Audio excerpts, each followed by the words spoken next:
1-800-ELK-OHIO. Local 12 News, the most watched news team in Cincinnati. Breaking news alerts and the hour-by-hour forecast from the Weather Authority. This is Local 12 News. My gut says he's not alive because his Social Security number's never been used, but I don't know where he is either.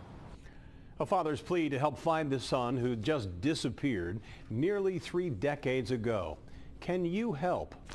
Good evening, everybody. In 1988, 19-year-old college student Scott Hilbert simply vanished. He walked out the door of his family's home and was never seen again. For investigators, his case has been one of their most nagging mysteries. But for one particular investigator, it holds special significance. Local 12's Rich Jaffe joins us now from Union Township with a story you'll see only on Local 12. Rich? Cammie, this is one of the original missing persons posters for Scott Hilbert.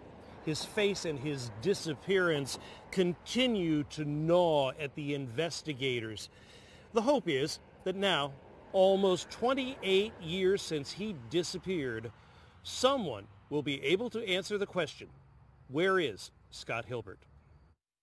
In March of 1988, 19-year-old Morehead State University student Scott Hilbert had been home spending the weekend with his parents in Claremont County, Ohio. Edith and I went to work on Monday. I came home, found the note that said, went to Ohio State to see friends. I love you, Scott. About 2 weeks later, Scott's black 1984 Ford Tempo was found on the slope of a canyon on the Arizona-Utah border. In the arid, windswept desert, investigators found no sign of the missing college student. His brother and father went there a short time later and shot this video. The FBI, Union Township Police, and in August of 2001, the Ohio Bureau of Criminal Investigation have all tried to put the pieces together without success. And it continues to gnaw at them. I think the majority of cops, investigators, we're fixers. We don't have our fix-it shop in the basement anymore. Now we're mending families back together that have been damaged. And so that's the goal. Mend this family back together.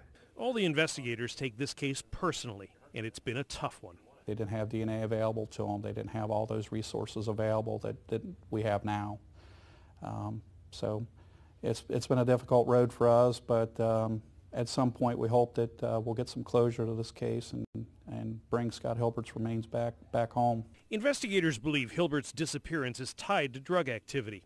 The investigation generated a bizarre and international list of suspects. Well, at the time, it ranged from a serial killer to narcotic dealers to foreign exchange students and anyone in between. None of which matters to Scott's family. I'm 75 years old. I'd love to find Scott. I don't expect to find him alive, but I'd like to bring him back home. He still has a brother that would like closure on this issue. It hurts, and it hurts to reopen it, but it hurts more not to close it. BCI's Karen Rabori will retire in 9 days. She joined the agency about the same time Scott Hilbert disappeared. This is the only unsolved case in her career, and it will haunt her. Maybe. One of the things I tell all family members of victims of crime is, I'm going to do my due diligence. I'm going to be out there giving 100%. We'll get results, and this will be the only one that did not come through. Maybe. Now, investigators still believe that maybe one of the biggest keys to breaking this entire case wide open is that black Ford Tempo. How and why did it get from here all the way out to that canyon in Arizona? Someone, somewhere, had to have seen that car making that trip, and maybe, just maybe, they saw Scott Hilbert too. As his dad Larry said to me, the only thing worse than opening all this up again is not doing it. In Union Township, Rich Jaffe, Local 12 News. Cammie? And Rich, in that video that his dad shot there at the canyon, it doesn't look like there was anything there other than maybe sagebrush. I mean, no homes, nothing. There's nothing there. The car was discovered by an off-duty Arizona State Trooper who happened to have his family out there for some recreation. He saw a glint off in the distance, and then A few days after that, he went back and followed up, and that's how he found the car, but no sign whatsoever of Scott Hilbert. Just bizarre. All right. Thank you, Rich. Now, if somebody out there can help the investigators and Scott Hilbert's family answer the nagging question of what happened to him, you are asked to call Crime Stoppers with information. It's the number you've heard many times on this station, 352-3040.